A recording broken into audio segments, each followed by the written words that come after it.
I'm Laura, and I'm here with this week's Trick of the Trade.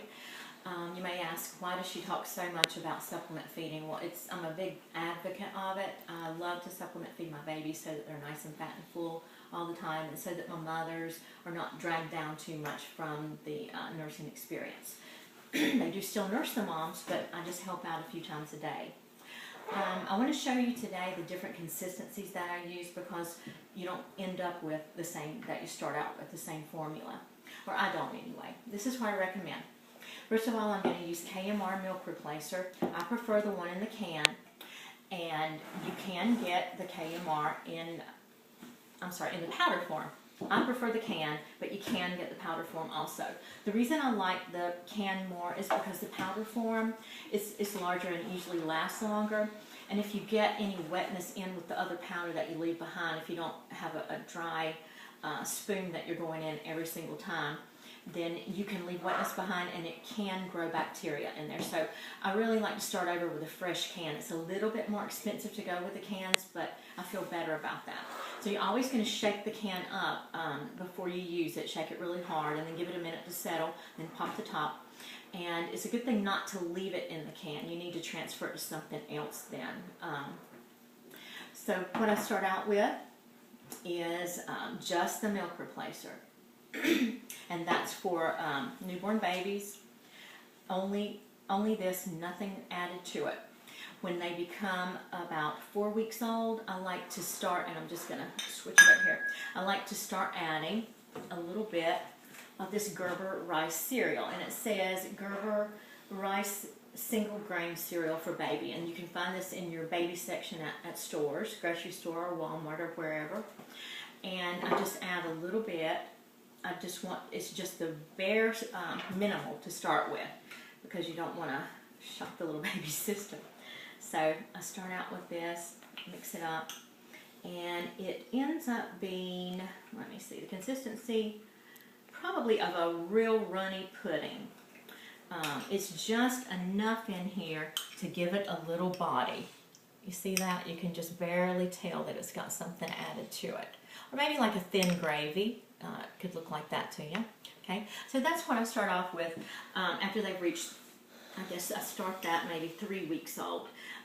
Week 3 and 4, I just leave it this way.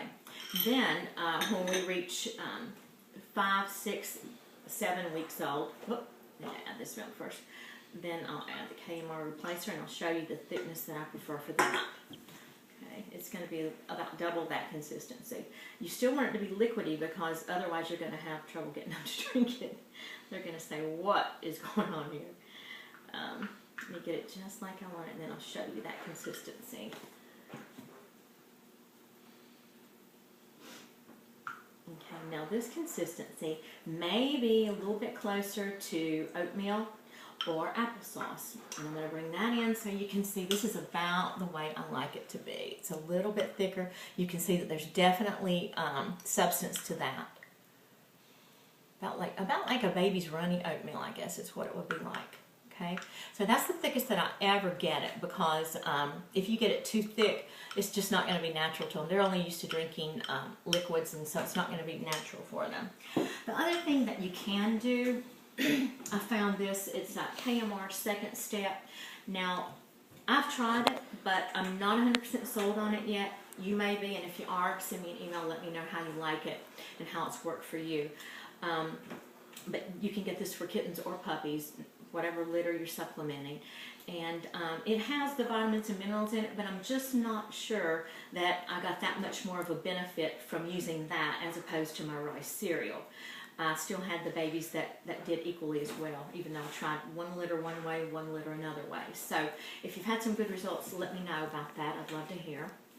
And then I want to go over just briefly with you the bottle that I use. And if you've watched any of my other supplement feeding videos, then you've already seen this.